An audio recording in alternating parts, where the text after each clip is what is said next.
Ya, jadi saya sendiri memakai minyak Faras klasik ya, sejak dokter eh, mengatakan bahwa liver saya sudah jenuh dengan segala macam obat dan ada masalah di kandungan.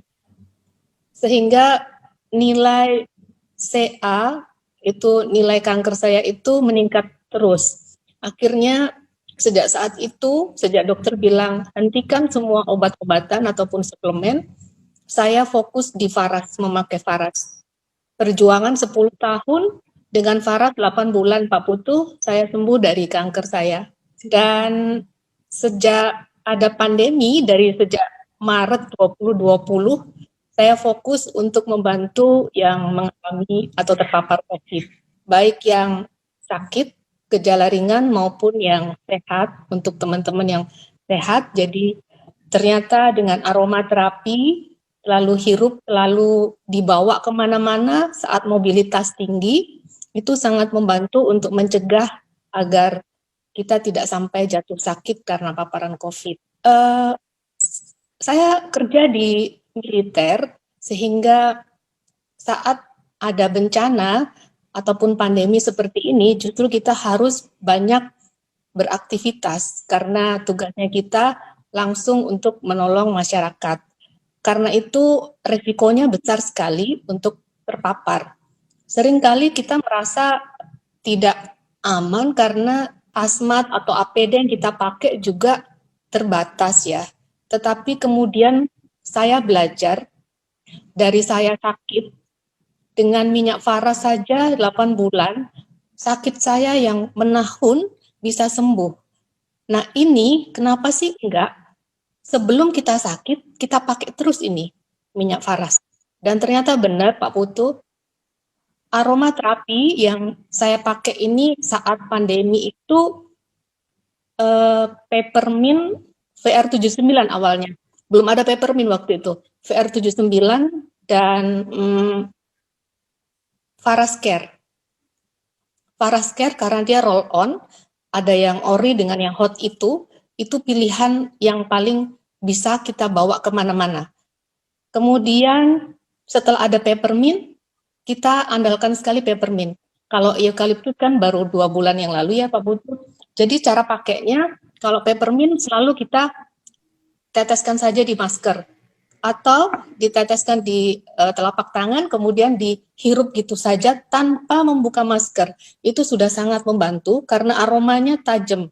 Tajam maksud saya begini, karena kepekatannya aromaterapi ini sehingga dia sedikit saja bisa menembus walaupun maskernya kita tebal. Kita pakai masker berlapis 2 atau bahkan kita pakai masker yang tipe P100 itu bau-bauan seperti asap atau bahan-bahan kimia tidak bisa tembus, tetapi peppermint bisa, atau maksud saya aromaterapi bisa, dan itu membuat nafas tidak sesak pada saat kita memakai masker.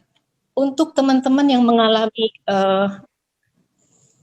COVID dan jatuh sakit, mereka kehilangan penciuman, tetapi saat ada VR79 waktu itu pertama kali, satu-satunya yang mereka andalkan, karena dengan menghirup VR79 atau mengoleskan di hidung mereka, mereka akhirnya bisa bernafas.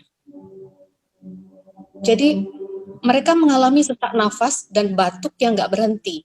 Jadi dadanya sakit sekali, batuknya nggak berhenti, nafas nggak bisa. Setelah pakai VR79, itu mereka bisa dapat nafas. Akhirnya banyak yang belajar, sebelum saya terpapar, saya harus ambil ini minyak. Dan akhirnya sampai sekarang Pak Putu sekitar hampir 50%, 70% itu terpapar tetapi tidak sampai jatuh sakit. Waktu awal-awal COVID, banyak yang sakit dan harus sampai isolasi 3 bulan, 2 bulan sampai 3 bulan baru bisa pulih. Tetapi puji Tuhan tidak sampai fatal ya. Mereka semua selamat lulus dari COVID dengan sehat kembali. Sampai sekarang nggak bisa lepas dari yang namanya aromaterapi, terutama peppermint karena dia bisa membuka jalur nafas. Untuk anak-anak, karena mereka memiliki bayi juga, banyak yang memakai Avara. Jadi Avara itu cepat sekali untuk baby yang terpapar. Ada bayi umur 1 tahun, ada yang baru 4 bulan terpapar pakai Avara. Puji Tuhan bisa tertolong. Peppermintnya diteteskan di bantal atau diguling di mana bayi itu tidur atau di pakaian bayinya itu. Avaranya selalu dibalur di badan. Itu aja saya kira, Ibu Jen, Pak Putu. Ya, Bu Dokter. Menarik sekali ceritanya. 8 Iya. tahun ya, Bu ya. Luar biasa. Iya. Perjuangannya Ibu, saya akui perjuangannya Ibu luar biasa. Minum Terima obat kasih. terus-menerus dan seterusnya. Gimana antara sakit dan itu Bu, melewati perjuangan itu? Iya. Seberapa berat Ibu bisa menerima atau menerima dengan ikhlas atau ada penyesalan atau seperti apa perasaan Ibu ketika sakit itu, Bu? Saya pribadi pengen tahu cerita orang yang melewati sebuah perjuangan. Iya, jadi ketika sakit, waktu awal menerima diagnosa seperti itu, yang ada adalah hidup saya sudah hancur. Saya tidak memiliki harapan. Saya betul-betul putus asa.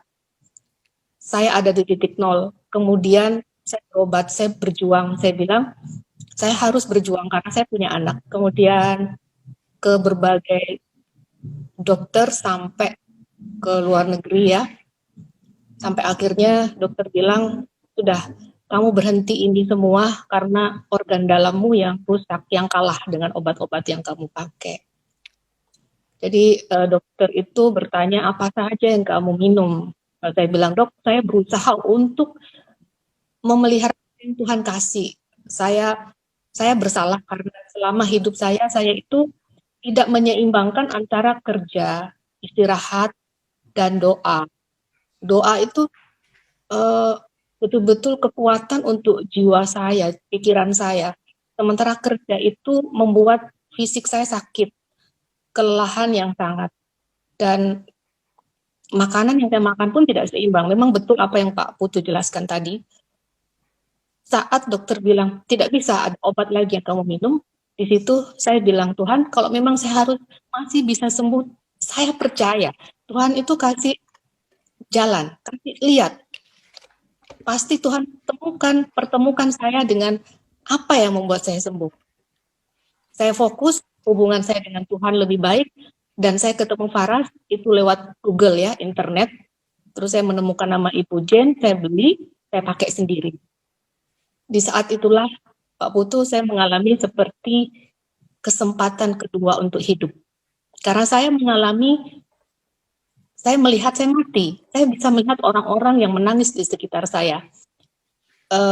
Kemudian saya bisa sadar kembali, saya hidup. Ini kesempatan kedua buat saya, makanya saya tidak mau ada orang-orang yang tetap punya pikiran obat adalah kesembuhan buat saya. Tidak. Obat sintetis itu memiliki batas, memiliki kemampuan yang hanya untuk awal-awal saja, tetapi kalau sudah sakit yang menahun dan kompleks, itu saya tidak terlalu sarankan untuk bergantung kepada obat-obat, tetapi lakukanlah sesuatu yang lebih manusiawi terhadap organ tubuhnya kita.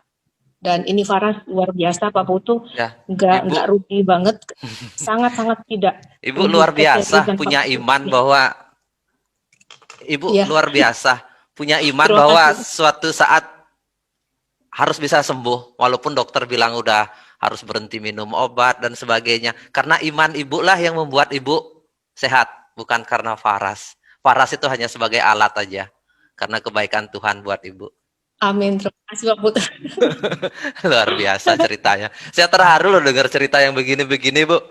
Saya bertahun-tahun selalu melihat orang sakit, mendengarkan cerita, dari situlah saya kuat menghadapi hidup. Maksudnya karena kita bergelut melihat orang banyak sakit, saya dari situ tahu makna hidup yang sesungguhnya, bukan dari orang yang bergelimang harta, tapi kita banyak mengenal kehidupan dari orang yang pernah mengalami kesulitan hidup yang begitu luar biasa. Karena itu pelajaran. Jadinya apa yang kita bisa lakukan dari sana, terus bagaimana keajaiban, kebaikan Tuhan, terus bagaimana orang bisa melewati tantangan dan seterusnya. Itu luar biasa, cerita-cerita seperti itu. Dan terus jaga cerita ini, berbagi terus kepada orang lain, karena cerita ini akan meneruskan ke banyak orang yang lain yang membutuhkan. Kadang-kadang kita kasih obat aja tanpa ada cerita motivasi seperti ini. Mereka kalau hopeless itu kehilangan, kalau sudah kehilangan harapan itu yang paling sulit, Bu Dokter. Iya, betul Pak Putu. Iya. Harapan itu yang nomor satu. Ketika kita masih ada harapan, kita pasti selalu ada jalan keluar. Terima kasih banyak cerita yang menarik malam hari ini.